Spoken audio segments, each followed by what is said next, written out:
1830 to 1848 के period को, इस काल को हिस्टोरियंस ने, इतिहासकारों ने एज ऑफ रिवॉल्यूशन कहा है, क्रांतियों का युग। क्योंकि इस समय हम देखते हैं कि काफ़ी ज़्यादा मात्रा में, काफ़ी ज़्यादा संख्या में रिवॉल्यूशंस हुए, क्रांतियाँ हुई। क्रांतियों में, रिवॉल्यूशंस में ना सिर्फ वार और टेरिटरी एक्सपेंशन हुए, ना सिर्फ युद्ध और साम्राज्य का विस्तार हुआ, बल्कि इस समय में रिवॉल्यूशंस के लिए romantic imagination, romanticism, cultural movement ने भी अपने तरीके से नेशनलिज्म की भावना, देशभक्ति की भावना को बढ़ाने में अपना योगदान दिया। इसके अलावा हम देखते हैं कि सोसाइटी के डिफरेंट सेक्शंस के लोगों ने भी इस पीरियड में अपने अपने तरीके से रिवॉल्यूशंस किए, रिवोल्ट किए, विद्रोह किए, अपराइजिंग किए। और इन लोगों के इन रिवोल्ट, अपराइजिंग के कारण भी रिवॉल्यूशन में तेजी हुआ, क्रांति में तेजी हुआ और देश में नेशनलिज्म, देशभक्ति की भावना का तेजी के साथ विकास हुआ। इतिहासकारों ने 1830 से 1848 के पीरियड को एज ऑफ रिवॉल्यूशन के साथ साथ इसे hunger, hardship and popular revolt का भी नाम दिया है। भूख, कठिनाई और जन विद्रोह, इसका भी नाम हिस्टोरियंस ने दिया है। तो हम देखते हैं कि कैसे सोसाइटी के डिफरेंट सेक्शंस के लोगों ने भूख से, गरीबी से, हंगर से, हार्डशिप से, कठिनाइयों से त्रस्त होकर, परेशान होकर कैसे विद्रोह किया। ये सोसाइटी के कौन लोग थे जिन लोगों ने रिवोल्ट किया, अपराइजिंग किया, विद्रोह किया। तो इसमें हम देखते हैं कि दो महत्वपूर्ण सोसाइटी के लोग थे, किसान और टेक्सटाइल उद्योग से जुड़े हुए वीवर्स, बुनकर जो कपड़ा बनाते थे, वीवर्स, और किसान यानी कि पीजेंट। तो इन दोनों का एग्जाम्पल हम लोग देखेंगे कि कैसे इन लोगों ने रिवोल्ट किया, विद्रोह किया, अपराइजिंग किया। इन दोनों विद्रोह को देखने से पहले, रिवोल्ट को देखने से पहले हम यह समझते हैं कि 1830 से 1848 का पीरियड में आखिर चल क्या रहा था। तो 1830 से बाद का पीरियड जो है यूरोप में अत्यधिक ही कठिनाई का दौर था, पीरियड ऑफ हार्डशिप था, खास करके इकोनॉमिक सेक्टर में। जनसंख्या जो है काफ़ी तेजी से एक्सप्लोड कर गई थी, जनसंख्या जो है काफ़ी तेजी से बढ़ गया था, पॉपुलेशन का ग्रोथ काफ़ी तेजी के साथ हो गया था। जितने लोग थे उतना एम्प्लॉयमेंट नहीं था, तो employment was less than the population. तो अनएम्प्लॉयमेंट, बेरोजगारों की संख्या काफ़ी बढ़ गई थी। इससे जो है पब्लिक पर काफ़ी प्रेशर था। लोग जो है गांव से शहरों की ओर जा रहे थे, from rural areas to urban areas. तो अर्बन एरिया में भीड़ ज़्यादा बढ़ गया।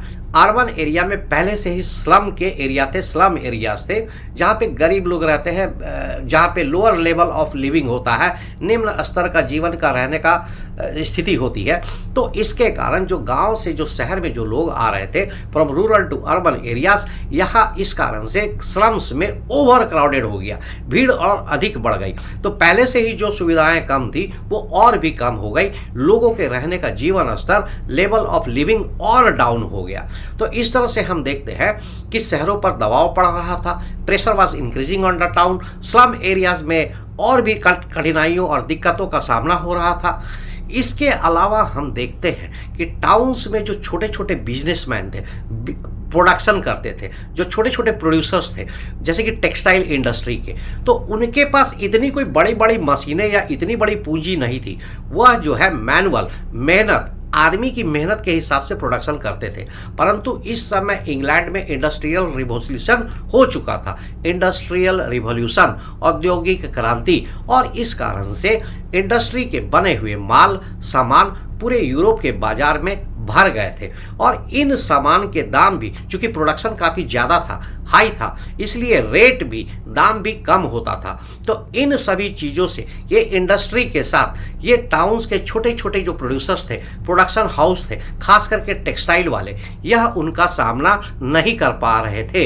इनको इंडस्ट्री से काफ़ी कड़ी चुनौती, कड़ी प्रतिस्पर्धा का सामना करना पड़ रहा था, स्टिफ कंपटीशन था। तो ये लोग सक नहीं रहे थे, इसके कारण ये काफ़ी प्रेशर में आ गए थे।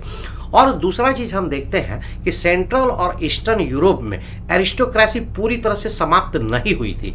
यहाँ पर अभी भी एरिस्टोक्रेट्स, बहुत सारे ऐसे एरिस्टोक्रेट्स थे, जमींदार, फ्यूडलिज्म सिस्टम अभी भी ऐसे थे जो कि अपना कंट्रोल, पावर, सत्ता, प्रभुत्व बनाए हुए थे। और इन एरिया के जो किसान थे, जो पीजेंट्स थे, इनसे जो है हम लोग पहले भी देख चुके हैं कि इनसे फोर्स्ड लेबर, बेगार, जमीन पर जबरदस्ती कम पैसों में या नहीं के बराबर काम कराया जाता था। तो इससे जो है इनको और परेशानी होती थी। और इसके अलावा पीजेंट्स को, किसानों को, लैंडलॉर्ड को टैक्स भी देना पड़ता था, जिसको कि मैनोरियल ड्यूज बोलते थे। मैनोरियल ड्यूज या फ्यूडल टैक्स यह भी कह सकते हैं। तो इन सब के खिलाफ आवाजें उठी थी। एरिस्टोक्रेसी को समाप्त कर दिया गया था, परंतु यह पूरी तरह से समाप्त नहीं था, खास करके सेंट्रल एंड ईस्टर्न यूरोप में। तो यहाँ पर किसानों की, पीजेंट की हालत काफ़ी दयनीय थी, काफ़ी खराब थी। और ऐसे समय में जब कभी बारिश नहीं होती थी या किसी कारण से प्रोडक्शन कम हो जाता था या किसी कारण से फसल को नुकसान हो जाता था, तो चीज़ों के दाम इतने अधिक हो जाते थे कि इसको जो है गरीब लोग, किसान लोग, मजदूर लोग, वर्किंग क्लास अफोर्ड नहीं कर पाते थे। तो ये काफ़ी परेशानी का सामना हो जाता था। और इसी तरह का कोई एक समय था 1848 में कुछ इसी तरह का सिचुएशन बना, जबकि प्रोडक्शन कम था, फसल कम थे और इस समय में किसान जो है विद्रोह पर उतर आए। और इसी 1848 के किसान आंदोलन को, पीजेंट अपराइजिंग को हम लोग इस अभी आगे देखते हैं कि कैसे हुआ और क्या हुआ। तो इन कारणों से हम देखते हैं कि अत्यधिक गरीबी, अत्यधिक भूखमरी, अत्यधिक कठिनाई का सिचुएशन जो है स्थापित हो जाता था और लोग जो है हंगर, हार्डशिप और विद्रोह करने के लिए, रिवोल्ट करने के लिए मजबूर हो जाते थे।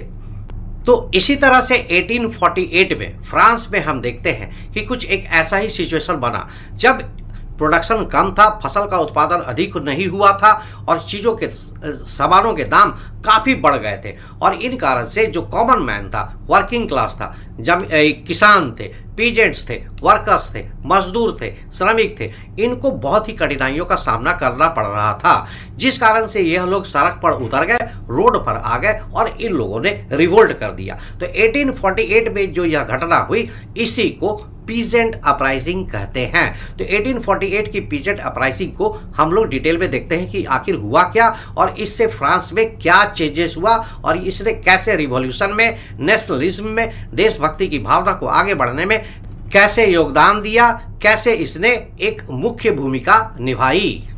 जैसा कि आपको याद होगा 1830 में जो जुलाई रिवॉल्यूशन हुआ था, जुलाई रिवॉल्यूशन 1830, उस समय क्या हुआ था?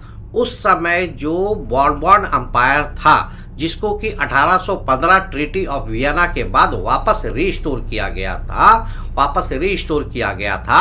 1830 में जुलाई का रिवॉल्यूशन होने पर उसको हटा दिया गया था, उसको बदल दिया गया था। और जुलाई 1830 के रिवॉल्यूशन के बाद कॉन्स्टिट्यूशनल मोनार्क की स्थापना फ्रांस में की गई थी। कॉन्स्टिट्यूशनल मोनार्क यानी कि एक ऐसा राजा, ऐसा मोनार्क जो कि कॉन्स्टिट्यूशन से बंधा होगा, संविधान से बंधा होगा। संविधान डिसाइड करेगा कि राजा की, मोनार्की की शक्तियां कितनी होगी, कितनी पावर होगा, कितना अधिकार होगा। तो इस तरह का एक सिस्टम जुलाई 1830 के बाद फ्रांस में स्टोर किया गया था और यहाँ पर मोनार्क के रूप में, हेड के रूप में लुईस फिलिप को बनाया गया था। अभी जब 1848 का जो समय होता है और यहाँ पे जो किसान का आंदोलन होता है, पीसेंट अपराइजिंग होता है, लोग जो है रोड पे उतर जाते हैं क्योंकि चीज़ों के दाम, सामानों के दाम काफ़ी बढ़ गए थे।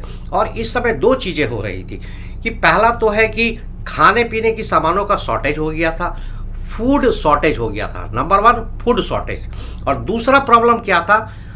वाइड स्प्रेड अनएम्प्लॉयमेंट, बेरोजगारों की संख्या में, बहुत ज़्यादा संख्या में वृद्धि हो गई थी। एम्प्लॉयमेंट कम थे, लोग ज़्यादा हो गए थे। तो दो मुख्य मुद्दे थे, फूड शॉर्टेज एंड अनएम्प्लॉयमेंट। तो इन दोनों बातों को लेकर पीजेंट अपराइजिंग हुआ, किसान आंदोलन हुआ 1848 में फरवरी में, इसलिए इसको फेब्रुअरी रिवॉल्यूशन भी बोला जाता है। तो जुलाई रिवॉल्यूशन को फेब्रुअरी रिवॉल्यूशन से कंफ्यूज नहीं कीजिएगा। जुलाई रिवॉल्यूशन 1830 में हुआ था, जब बॉर्बन अंपायर को हटा करके कॉन्स्टिट्यूशनल मोनार्क बनाया गया था और इस मोनार्क का हेड लुइस फिलिप को बनाया गया था। जबकि इसके बाद में जब बने कि फरवरी 1848 में जो किसान अपराइजिंग हुआ, पीजेंट अपराइजिंग हुआ, तो इस समय जो है इस रिवोल्ट के कारण फिलिप्स लुई जो कि कॉन्स्टिट्यूशनल मोनार्क था, राजा था, वह भाग गया। वह फ्रांस पेरिस छोड़ करके भाग गया।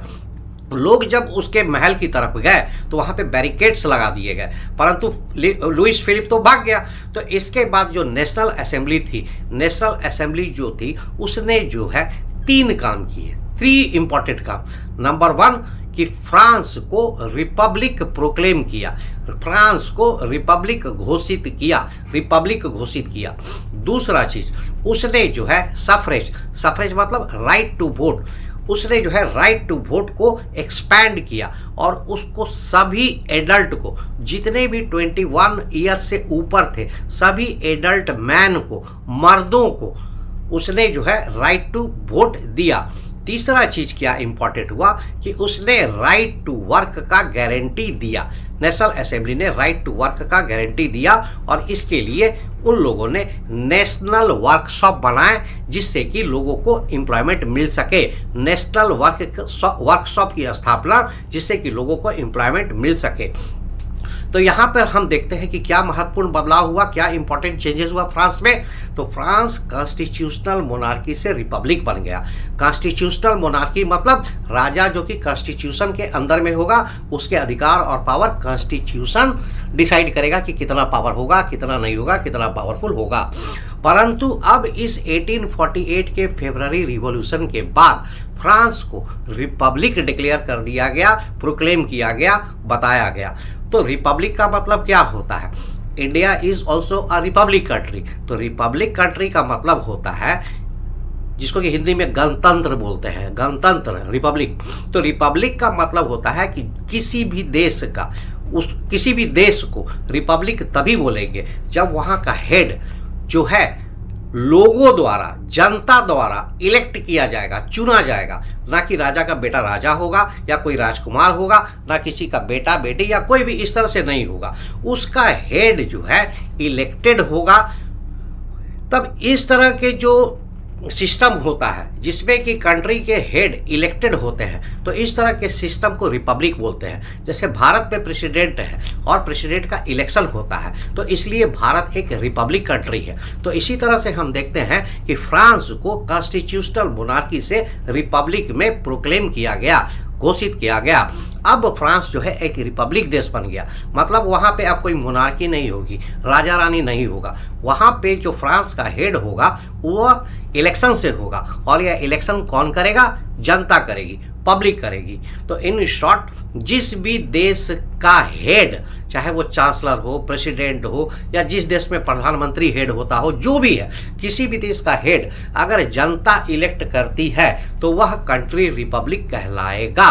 तो 1848 के फरवरी के इस रिवोल्ट के बाद फ्रांस जो है अपने आप को रिपब्लिक में प्रोक्लेम करता है, घोषित करता है। इस तरह की बातें होती है यहाँ पे। और दूसरी इंपॉर्टेंट चीज क्या था? Right to vote. Right to vote जो पहले जो है पूंजी, जिसके पास पूंजी थी, जिसके पास पैसा था, जो हायर क्लास से आते थे, नोबल्स थे, उन्हीं को राइट टू वोट था। मगर अब यह राइट टू वोट 21 ईयर्स से ऊपर के सभी मेल मेंबर्स, मर्दों को भी दिया गया। हालांकि अभी महिलाओं को नहीं दिया गया था, उनका राइट टू वोट अभी नहीं था, परंतु आगे तो बात बढ़ी तो हम देखते हैं कि राइट टू वोट का एक्सपेंशन हुआ। तीसरा चीज जो अनएम्प्लॉयमेंट को लेकर के ये फरवरी 1848 का अपराइजिंग हुआ था, पीजेंट अपराइजिंग, किसान आंदोलन। तो यहाँ पे अनएम्प्लॉयमेंट को दूर करने के लिए एक नेशनल वर्कशॉप की स्थापना की गई जो कि लोगों को एम्प्लॉयमेंट देगी, उसके लिए एम्प्लॉयमेंट प्रदान करेगी। तो इस तरह से हम देखते हैं कि राइट टू वर्क की गारंटी दी गई। तो 1848 का फरवरी रिवॉल्यूशन के बाद फ्रांस में काफ़ी चेंजेस हो गया। तो जहां हम देखते हैं कि 1789 से पहले, फ्रांसीसी रिवॉल्यूशन 1789 से पहले वहाँ पर आपका ये एब्सोल्यूटिस्ट सरकार थी। एब्सोल्यूटिज्म, निरंकुश, मतलब राजा रानी होते थे। 1789 के फ्रांसीसी विद्रोह, फ्रांसीसी रिवॉल्यूशन के बाद सिस्टम में चेंजेस आया, डेमोक्रेसी बना। डेमोक्रेसी, रिपब्लिक नहीं, रिपब्लिक में हेड जो है आपका बाय द पीपल होता है, गवर्नमेंट जो है हेड जो होती है वो जनता चुनती है, और डेमोक्रेटिक में सबको राइट्स होते हैं। तो फ्रांस जो है 1789 के बाद डेमोक्रेटिक की और आगे बढ़ा। फिर बाद में हम देखते हैं कि धीरे धीरे और विकास हुआ। फिर नेपोलियन आया, नेपोलियन ने डेमोक्रेसी को नष्ट कर दिया, और डेमोक्रेसी को नष्ट करने के बाद वो खुद एक मोनार्की के रूप में रूल करने लगा। फिर जब वो नेपोलियन का डाउनफॉल हो गया 1815 में, तो वापस से मोनार्की सिस्टम जो है न्यू कंजर्वेटिव्स ने लाया, और फिर जो है मोनार्की सिस्टम इस्टेब्लिश हो गया। परंतु जब जुलाई 1830 का रिवॉल्यूशन हुआ, 1830 जुलाई रिवॉल्यूशन, तब इसी मोनार्की को कॉन्स्टिट्यूशनल मोनार्की में बदल दिया गया। और अब जब फरवरी 1848 में रिवॉल्यूशन होता है तो कॉन्स्टिट्यूशनल मोनार्की से कॉन्स्टिट्यूशन ही सर्वे सर्वा हो जाता है, सर्वश्रेष्ठ हो जाता है, और अब फ्रांस जो है डेमोक्रेटिक तो था ही, रिपब्लिक भी हो जाता है। तो इस तरह से हम देखते हैं कि फ्रांस एक कंप्लीट नेशन बन जाता है। परंतु यहाँ पे याद रखिए, अभी यूरोप के पूरे जो देश है और बाकी के जो देश हैं, अभी वो देश नहीं बने हैं, अभी वहाँ पे यह प्रोसेस चल रहा है। परंतु फ्रांस में यह चीज़ें हो गई। तो ध्यान रहे, 1830 के जुलाई रिवॉल्यूशन के बाद फ्रांस में कॉन्स्टिट्यूशनल मोनार्की को इस्टेब्लिश किया गया था, जिसका हेड लुइस फिलिप था। और फरवरी 1848 में पीजेंट अपराइजिंग, किसान आंदोलन के बाद फ्रांस को रिपब्लिक प्रोक्लेम किया गया, घोषित किया गया। तो कॉन्स्टिट्यूशनल मोनार्की से फ्रांस कॉन्स्टिट्यूशनल बन गया, रिपब्लिक बन गया। अब हम लोग दूसरे एक इंपॉर्टेंट रिवोल्ट के बारे में देखते हैं, विद्रोह के बारे में, जो वीवर्स रिवोल्ट के नाम से जाना जाता है। बुनकरों का विद्रोह, कपड़ा बिनने वालों का विद्रोह 1845 में हुआ था। यह 1848 में पीजेंट अपराइजिंग, और उससे 3 साल पहले वीवर्स रिवोल्ट हुआ था। तो यह वीवर्स रिवोल्ट कहाँ हुआ था? तो यह एक सिलेसिया नामक एरिया में हुआ था। सिलेसिया एक गांव का इलाका था। तो यह सिलेसिया गांव, सिलेसिया विलेज कहाँ था? सिलेसिया विलेज किंगडम ऑफ प्रसिया में था, प्रसा में था, जिसको कि प्रसा या प्रसिया जो भी बोलना है बोलिए। तो यह किंगडम ऑफ प्रसा में एक गांव था, जो आज के टाइम में यह पोलैंड में आता है, परंतु उस समय यह प्रसा में था, आज पोलैंड में है। तो सिलेसिया गांव उस समय किंगडम ऑफ प्रसा में था, जो कि आज के टाइम में पोलैंड में है। तो सिलेसिया में वीवर रिवोल्ट, बुनकरों का